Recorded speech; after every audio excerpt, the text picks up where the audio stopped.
So at this time, I want to move into recognizing high-impact faculty.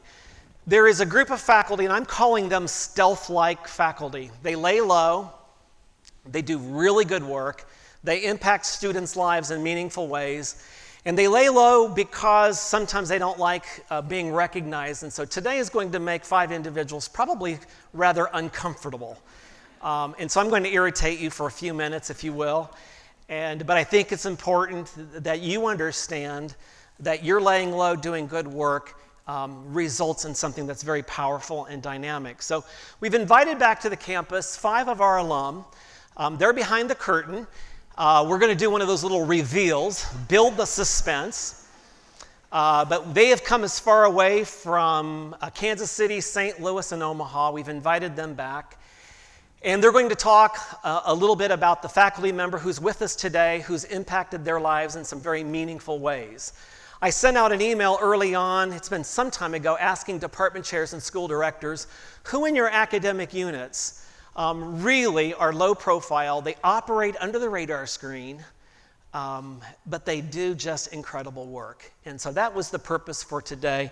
So we're going to begin with our first alum who's going to talk a little bit about his or her faculty member. I'm going to invite that faculty member to the stage and to join the alum over here. If you would join me center stage, and then we're going to do that 5 times, and then collectively we will recognize all of them. So I'd like to begin with our first alum that we're welcoming back to the campus. I've had many positive relationships with the faculty at Northwest. I immediately made a connection with Dr. Lauren Butler when he first became my professor, then advisor, back in 2000. His love for physical education was contagious. His passion for the field of PE is unquestionable and made his students feel the same about the field. The first time I presented at the state PE conference was with Dr. Butler. He asked me to join him, and after 2 years of presenting with him, I then felt comfortable to do it myself. I'm now going on my 3rd time presenting at the state PE conference this November. I'm lucky because I get the pleasure to see my favorite professor once a year at the PE conference to catch up and continue to get great advice from him. Dr. Butler was always so much more than just a professor to me. He's like family. He and his thoughtful wife, Gina, was always willing to talk to me when I needed to vent. I always felt comfortable to stop by his office when I wanted to listen to the girl group in Vogue he would play on his computer, or talk about our love that we have for the great martial artist Bruce Lee. One year, when I couldn't find a place to store my belongings over the summer, he and his wife were so nice to let me keep my things at their place. That meant so much to a broke college student who needed help. I've adopted the love he shows to his students, and it helps build relationships and makes my job anything but a job. My students see the passion I've adopted for PE, and it encourages them to work hard. Thanks to Dr. Butler, I was even nominated for Missouri PE Teacher of the Year this year. Dr. Butler, congratulations on your recognition. You deserve it tenfold for all that you've done for me.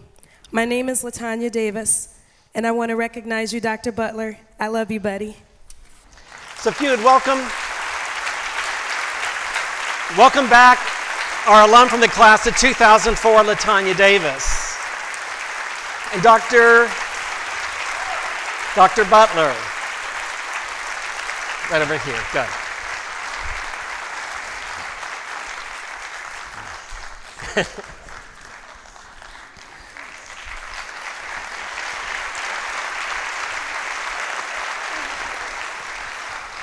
Right. And Doc, you're staying right here with me. Come over here. He asked, what do we do now? Please allow me to irritate you for today. But I also wanted you to know that Gina is with us. And I don't know where Gina is, but Gina, you're here. She didn't? I think, okay. Very good. Very good. We'll move on to our next alum. In high school, I decided that I wanted to be an accountant. Something about the numbers and masses captivated my mind and led me to the Booth School of Business here at Northwest Missouri State University. One of the first teachers that I had the absolute pleasure of meeting was Miss Donna Mullis, who was an advisor to accounting majors. In my first class, Donnie made it very clear that she cared about her students and wanted to help with them with their major choice and corresponding career opportunities. Donnie really kept a keen eye on students, then could tell when they were unsure about their choice, and did everything she could to help students to get to the area of focus that would best suited for them and their aptitude. This approach is one that Donnie applied broadly, and not only to her own advisees, but students all throughout our major. Within Donnie's class, it was made very clear that the professional world was going to have lots of group work and relying on one another. Some of Donnie's group work made it very clear that we were going to have a high level of trust, and we're going to have to be very proactive with our colleagues. Some of our group project work demonstrated all of these qualities and challenges. In my favorite class of cost accounting, I learned more than I would like to admit about widgets. Webster's dictionary defines a widget as one of two things: a gadget or an unnamed article considered for purposes of hypothetical example. As a sophomore in college that knew everything, I assumed that it was absolutely a gadget. It turns out, I think Donnie was using this terminology as a hypothetical example because I still haven't been able to find that job that primarily focuses on accounting for the expenses and the production of widgets, but I'm keeping my eyes open. During the later part of my time at Northwest, Donnie also encouraged me to follow some of my interests in banking and finance. At the time, it was more of a goal to reach my hour credits that I needed to take some exams, but Donnie could really see that finance was something that interested me just as much as accounting. As I embarked on this second part of my journey, Donnie also gave me advice and told me to take classes with some of the more challenging professors, Alfred Kelly and John Baker. This is where Donnie's advice probably cost me a few GPA points, but was worth its weight in gold. Now that I'm in the professional world, I can't tell you how many lessons from Donnie have helped me to get here. For the last 4 years, I've been sharpening my cost accounting skills and have had the opportunity to become a specialist within the information technology and software field, which is growing vastly in the Kansas City region. Most importantly, I have to recognize that without all the detailed work in her classes, I wouldn't have been positioned to take on this type of a role. The thought of being anywhere else is actually hard to believe at this point, but there is one thing that I do know. Donnie being a dedicated role model that cares so much for her students is what put me on my current path, and she will continue to do that for countless others, and that's a quality that should be mirrored by all professors at Northwest Missouri State University. Alum from the class of 2012, Justin Rainey. And Donna Mullis, if you would join us on stage, please. Very nice to meet you.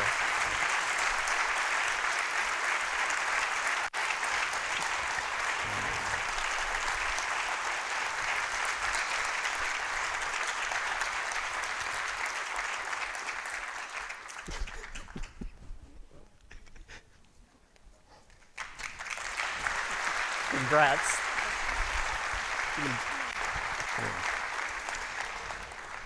Okay, we're ready for the third one. Dr. Theo Ross was the first person who truly inspired me to commit myself fully to what I loved. He pushed me harder than I have ever been pushed and believed in me when I wasn't sure that I believed in myself. He was one of the first people who expressed to me that I made the correct career choice, but if I wanted it, I needed to push my limits. There are many alumni, as well as current students, whose lives and education have been impacted by Dr. Ross, and I'm honored to speak to you all about this incredible educator. So, Dr. Ross gave me an opportunity to grow and learn as an actor on stage in a leading role. As a sophomore, hands-on, that's an opportunity that many undergraduate students will never see. He sees potential in his students, and he banks on that. He gives them a chance, and he also works towards good quality art that moves the audience. If you've ever seen a production here that he has directed, you know exactly what I'm talking about. He has a solid vision, and he inspires those around him to do better work.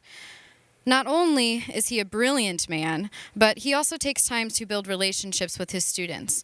He wants to know what's going on in their lives, even if it's just silly gossip, and he makes a big effort to connect. His skills in theater, storytelling, and speech are unmatched, but he is also just a good quality human being. He is kind, which is one of his best qualities. Dr. Ross would often remind me to believe in myself. He would remind me that I was doing the right thing, that I was and am good enough to succeed in this tough entertainment industry. One of my favorite memories of him was during a play. I remember I was not doing very well. I just wasn't in it. And he said, "What is that? Do you want the audience to say that you belong in community theater or on Broadway?" And, well, I'm here to tell you, Theo, that, okay, I'm not working on Broadway, but I'm working professionally as an actor and paying rent, so joke's on you. Yeah. He also loves Diet Coke, and I remember one time my roommate and I made him a little man out of Diet Coke, and we put his face on it, and he probably still has that somewhere, unless he drank it in a caffeine emergency. So Dr. Ross has been an inspiration to me, other alumni, current students, and many of you in this room right now. He deserves this honor and this recognition, and I know that I will never forget all that he has done for me in my undergraduate education. Thank you, Dr. Ross. Good. Welcome back from the class of 2015, Megan Friend. And Dr. Ross, if you'd join us on stage, please. Megan. Thank you. Thank you. I'm glad you're here. Yeah. And he's coming.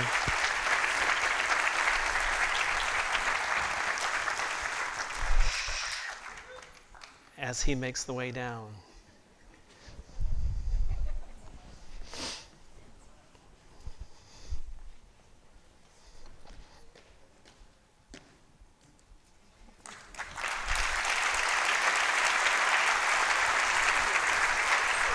Congratulations. And Jackie's here with us today to help celebrate this. We will go on to our fourth alum. I came to Northwest in the fall of 2000 as an undecided freshman. After a year and a half of general education courses, I decided to pursue a degree in geography and a minor in geographic information systems. I was unsure about the future I chose until one of my first classes with Dr. Patty Drews. The passion she taught with and the knowledge that she demonstrated and brought to class every day in a variety of topics made my decision one that I became very comfortable in. I remember many evenings and weekends spent in the geography lab thumbing through the pages of lab work that she had put together for us, wondering how any of this would ever apply to my real-world job once I graduated. Little did I know that she was a professor for a reason. Dr. Drews had spent time in the real world and had a perfect sense of what was needed to succeed. There's not a day that goes by now that I do not apply the principles and fundamentals learned in those classes to the career that I currently occupy. I still live in Maryville and work at a local company. I still see Dr. Drews on a semi-regular basis, whether it be by stopping by the department or supplying a review for a current student intern that we may employ. One thing that I have observed is that Dr. Drews has not changed. From the days that this shy and naive college student studied to now when Dr. Drews actually asks me for suggestions or comments, she is still the same. She still shows her desire to ensure that each and every student is prepared for the next step. She understands that our needs from students change and asks for suggestions on what may help those students. It takes a lot of time and dedication to be a college professor, more than I could ever find. I am proud to be able to share in this tribute and recognition of Dr. Drews and the rest of these faculty members today. She is more than deserving of this. My name is Ethan Hrbek, and I'm a graduate of the Geography and GIS department in the summer of 2004. Welcome back, alum Ethan Hrbek. And Dr. Patty Drews, if you would join us. Good work.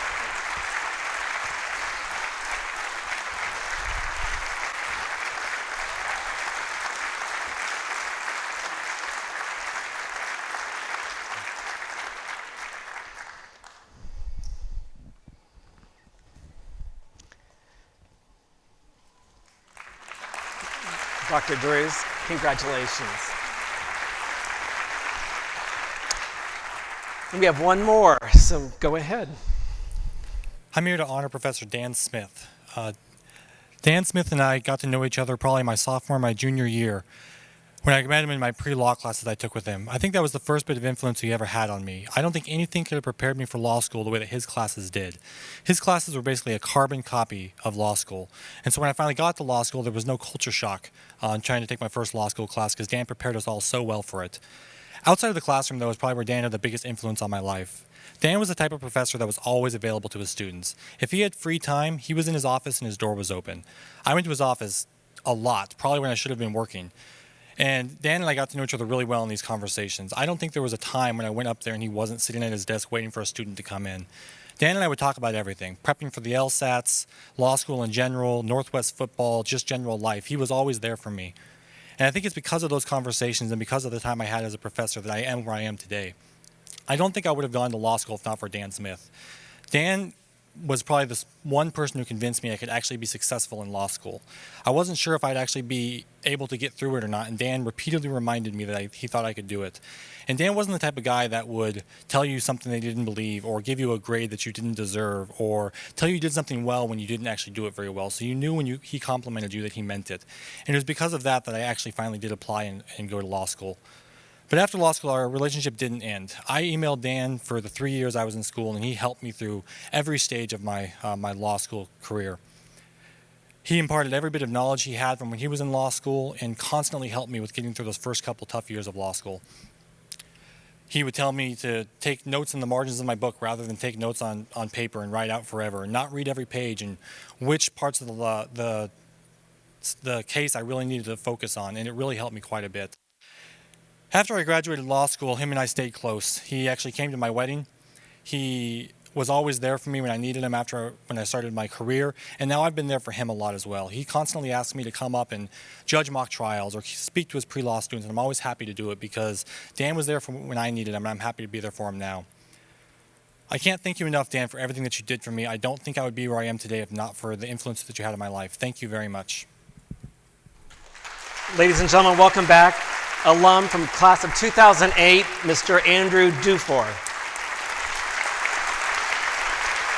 And Dr. Smith, if you'll join us. Good work. Thank you.